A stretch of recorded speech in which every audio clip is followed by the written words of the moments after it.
लग्नानंतर होईलच प्रेम या मालिकेचा 24 एप्रिलचा भाग आज आपण पाहणार आहोत. नंदिनी तयार होऊन हॉलमध्ये आलेली असते.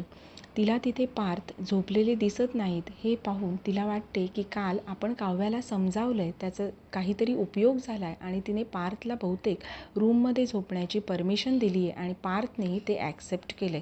हे बघून ती मनातल्या मनात खुश होते आणि गाणं गुणगुणत किचनमध्ये जाते. तिथे मालिनी येते आणि नंदिनीला म्हणते की एवढ्या लवकर तू किचनमध्ये आली. पण नंदिनी मालिनीला म्हणते की आई, तुम्ही का बरं किचनमध्ये आलात? मी आत्ता विचार करत होते की आल्याचा चहा बनवून तुम्हा दोघांसाठी मी रूममध्येच घेऊन येणार होते. मालिनी नंदिनीला म्हणते की अगं बाई, अशा चांगल्या सवयी आम्हाला लावू नकोस बरं. जर तू आज आल्याचा चहा आणून दिलास तर बाबा विचार करतील की नेहमीच माझी सूनबाई त्यांची सूनबाई त्यांच्यासाठी चहा घेऊन येत जाईल. तर नंदिनी म्हणते, त्यात काय एवढं आई, मी दररोज येत जाईन ना. मालिनी म्हणते की अगं, तुझं हे सुंदर गोड हास्य बघण्यासाठीच मी आज किचनमध्ये सकाळी लवकर निघून आले. आणि तेवढ्यातच मालिनी गप्प होते. तर नंदिनी त्यांना विचारते की आई, आत्ता तर तुम्ही चांगल्या हसत होता, अचानक गप्प का बरं झालात? तर मालिनी म्हणते की मी जसं तुझ्याबरोबर हास्य विनोद करते तसा काव्याबरोबर कधी करणार गं? अजून माझं आणि काव्याचं नातं फुललंच नाही. नंदिनी मालिनीला म्हणते की आई, लवकरच आता बदल होणार आहेत असं मला वाटतंय. मालिनी खुश होते आणि म्हणते की तुझ्या तोंडात गूळ साखर. नंतर मालिनी म्हणते की काव्या तशी गुणी मुलगी आहे, पण तिच्या मनात काहीतरी गोष्ट सलत आहे आणि त्यामुळे ती सतत चिडत असते. पण तिने हे थांबवलं पाहिजे. तिला जरा समजावून सांग की गोष्टी अधिक ताणू नये, नाहीतर त्याचा परिणाम योग्य होत नाही. तसंच मला तुलाही एक गोष्ट सांगायची आहे की आपल्याला कोणीतरी सॉरी म्हणत असेल तर जास्त ताणू नये, नाहीतर सॉरी म्हणणाऱ्याला सॉरी म्हणण्याचाही कंटाळा येतो अगं. मालिनीचं म्हणणं ऐकून नंदिनी गप्प होते. मग नंतर लगेच मालिनी विषय बदलते की जीवा तयार झाला का गं? नंदिनी म्हणते की मला माहिती नाही आई, बहुतेक ते तयार होतच असतील. तर मालिनी तिला जीवाला पाहण्यासाठी रूममध्ये पाठवून देते आणि म्हणते की मी इथे चहा नाश्ता बनवते, तू रूममध्ये जा. रूममध्ये जाऊन नंदिनी रूम आवरायला लागते. तेवढ्यात जीवा तिथे येतो आणि म्हणतो की नंदिनी, अगं मी तुला सॉरी म्हणण्याचा किती प्रयत्न केला. बॉटलवरती मी सॉरी टॅग लावला, तू काढून टाकलास. कपड्यांनी सॉरी क्रिएट केला, तोही तू विस्कटवून टाकलास. अंड्यांवर सॉरी लिहिलं, ती अंडी तू फोडून टाकलीस. आता मी काय करू म्हणजे तू मला माफ करशील? तर नंदिनी त्याला म्हणते की अहो, तुम्ही नुसतं सॉरी म्हणतायत, पण तुम्हाला मनापासून असं वाटतंय का की तुमची चूक झाली आहे, त्याचा तुम्हाला पश्चाताप होतोय का? जीवा म्हणतो की हो अगं, मला खूप वाईट वाटतंय आणि मला माझी चूक कळली आहे. मला पश्चाताप होतोय की माझ्यामुळे तुला त्रास झाला आहे. तुझी इमेज, तुझ्या चांगल्या कामावरती डाग लागलाय आणि म्हणून मी तुला सॉरी म्हणतोय. तर नंदिनी म्हणते, तसं नाही आहे. मला मनवण्यासाठी माझी इमेज खराब झाली म्हणून तुम्ही सॉरी म्हणावं असं मला वाटत नाही आहे. तर मला या गोष्टीचं वाईट वाटतं आहे की तुमच्या मनामध्ये कुठली तरी गोष्ट सलते, कुठलं तरी दुःख आहे आणि ते तुम्ही माझ्यासोबत शेअर करत नाही आहात. त्या योग्य तुम्ही मला समजत नाही आहात. तुम्हाला माझ्यापेक्षा दारू जवळची वाटते आणि दारूमध्ये तुम्ही आपले सगळे प्रॉब्लेम्स बुडवून टाकले आहेत. या गोष्टीचं मला वाईट वाटतंय. नंदिनी जीवाला यापुढे म्हणते की तुम्हाला मी यासाठी योग्य वाटले नाही का? एवढीही समजूतदार वाटले नाही का की मी तुमचा प्रॉब्लेम कदाचित सोडवू शकत नाही, पण ॲटलिस्ट तुम्हाला जज न करता तुमचा प्रॉब्लेम, तुमचं दुःख ऐकून घेण्यासाठीही मी योग्य नाही आहे का? तर जीवा लगेच नंदिनीला म्हणतो, अगं हो, मी खरं तर तू एक उत्तम टीचर आहेस आणि मी एक वात्रट विद्यार्थी आहे. तू मला सतत शिक्षा देत राहा. तुला वाटलं तर मला वर्गात पूर्ण वेळ उभा ठेव. मला सुधरवण्याचा प्रयत्न काही तू सोडू नकोस. एक ना एक दिवस मी नक्कीच सुधारेन आणि मी सुधारण्याचा प्रयत्न करतोय अगं. तर नंदिनी म्हणते, हे सर्व ठीक आहे. म्हणजे मी असं समजू शकते का की यापुढे तुम्ही तुमचे प्रॉब्लेम्स माझ्याशी शेअर कराल?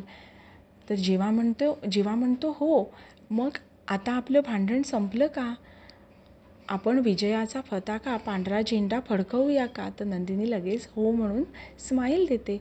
नंतर ते दोघं हसत हसत खाली हॉलमध्ये नाश्ता करण्यासाठी येतात. तिथे काव्या अगोदरच येऊन डायनिंग टेबलवर बसलेली असते. रात्री खाली झोपल्यामुळे तिची पाठ दुखत असते. पार्थ तिला विचारत असतो की मी तुझी पाठ दाबून देऊ का? तेवढ्यात नंदिनी येते. काव्याला विचारते काय झालं अगं? तर काव्या म्हणते की ताई अगं मी खाली झोपले ना म्हणून माझी पाठ धरली आहे.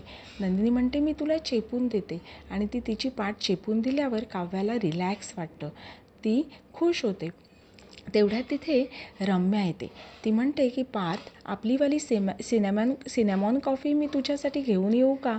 पार्थ म्हणतो की रम्या अगं मी आत्ताच कॉफी प्यायलो आहे, त्यामुळे मला पुन्हा कॉफी नको आहे. मग नंदिनी म्हणते जीवा तुम्हाला हवी आहे का कॉफी? तर जीवा म्हणतो नाही, मी हल्ली काढाच घेतो. काव्या तुला हवी आहे का? काव्या म्हणते नाही ताई, मी तर ब्लॅक कॉफी पिते. मग नंदिनी रम्याला म्हणते अगं मी पण चहा घेतला आहे, त्यामुळे तू फक्त तुझ्यासाठीच कॉफी बनव. रम्या रागानेच तिथून निघून जाते.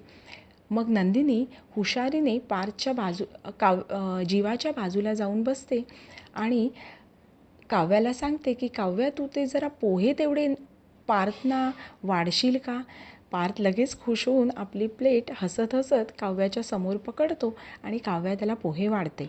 नंतर नंदिनी तयार होऊन आनंद निवाससाठी निघत असताना नंदिनीला एक कॉल येतो. कॉलवरती कोर्ट, पोलीस, ॲडव्होकेट असं काही बोलत असते. कॉल ठेवून झाल्यानंतर जीवा नंदिनीला विचारतो की आज काही प्रॉब्लेम झाला आहे का मोठा? नंदिनी म्हणते हो, अहो तुमची कंप्लेंट करण्यासाठी मी पोलीस स्टेशनवर चालले आहे. हे ऐकून जीवा थोडा घाबरतोच आणि गप्प होतो. नंदिनी मग हसते आणि म्हणते मी विनोद करत होते. खरं तर हे आमचं दररोजचंच काम आहे. आमच्या आनंद निवासमध्ये अशा वेगवेगळ्या केसेस येत असतात, त्यामुळे मला या सर्व लोकांना नेहमीच भेटावं लागतं. त्यापुढे नंदिनी म्हणते की आज एक वेगळीच केस आली आहे. एक मुलगी तिच्या आईवडिलांनी तिच्या मनाविरुद्ध एका मुलाशी लग्न केलं आहे.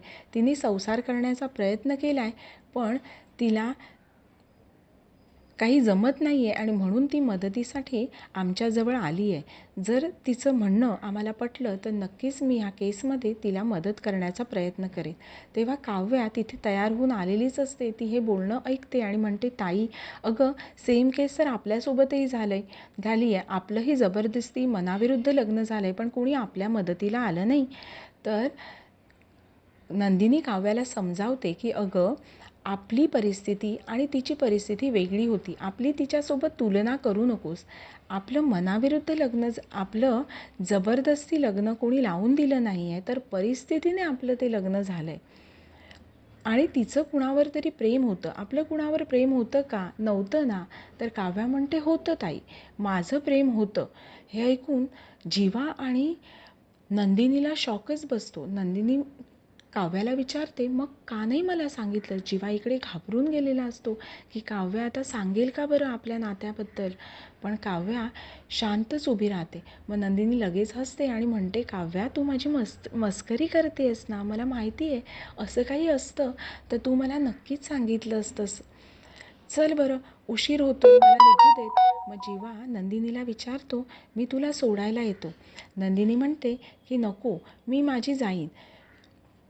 काव्या लगेच नंदिनीला विचारते की ताई तू कुठे चालली आहेस? बँड्रा कोर्टजवळ चालली आहे.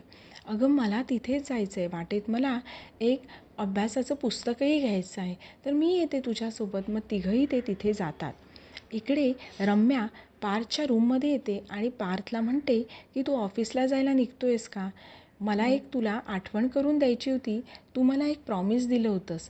पार्थ म्हणतो की मी तुला बरंच काही गोष्टी दिल्या आहेत, पण तू त्यांचा मिसयूज केला आहेस हे मला आवडत नाही आहे. त्यामुळे माझी तर इच्छा आहे की त्या सर्व वस्तू तुझ्याकडून परत घ्यायच्या. रम्या केविलवाणी होऊन पार्थला म्हणते असं नको ना म्हणूस पार्थ.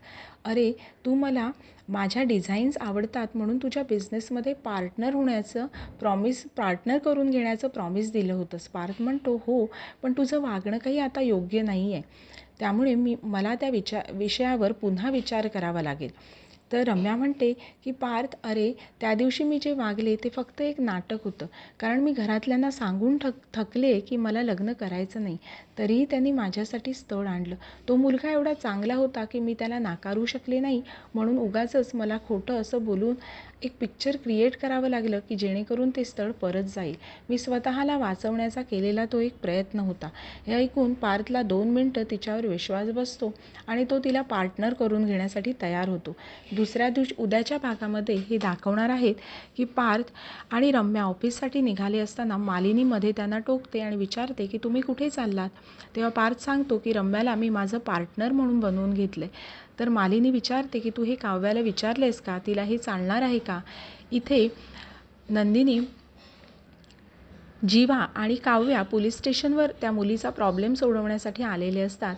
तेव्हा नंदिनीला कळतं की त्या मुलाचं दुसऱ्या मुलीवर प्रेम असतानाही तिला खोटी लग्नाची वचनं देऊन या मुलीसोबत लग्न केलेली असतात आणि आता तो संसार व्यवस्थित करत नसतो. हे बोलणं ऐकून नंदिनी रागवते. ती त्या मुलाला विचारते की तुम्ही पुरुष मुलींना काय समजता, त्यांना त्यांच्या मनाप्रमाणेही राहता येऊ नये का? एवढाही हक्क त्यांना नाही आहे का? तुम्ही एकाला लग्नाची वचनं देतात आणि दुसऱ्याशी लग्न करतात आणि तोही संसार तुम्ही निभावू शकत नाही. तुम्हाला माहिती आहे का, विश्वास हा लग्न टिकवण्याचं एक महत्त्वाची पायरी आहे आणि तोच जर नसेल तर ते लग्न कसं टिकेल. नंदिनीचं हे बोलणं ऐकून इकडे जीवा आणि काव्या घाबरतात. त्यांच्या मनात विचार सुरू होतात की आपल्या नात्याबद्दल नंदिनी ताईला कळेल तेव्हा ती कशी रिॲक्ट होईल. आता उद्याच्या भागात काय होतंय ते पाहणं रंजक ठरणार आहे. अशा नवनवीन अपडेट्ससाठी माझ्या चॅनलला सबस्क्राईब करा आणि माझा नवीन येणारा व्हिडिओ पाहायला विसरू नका. धन्यवाद.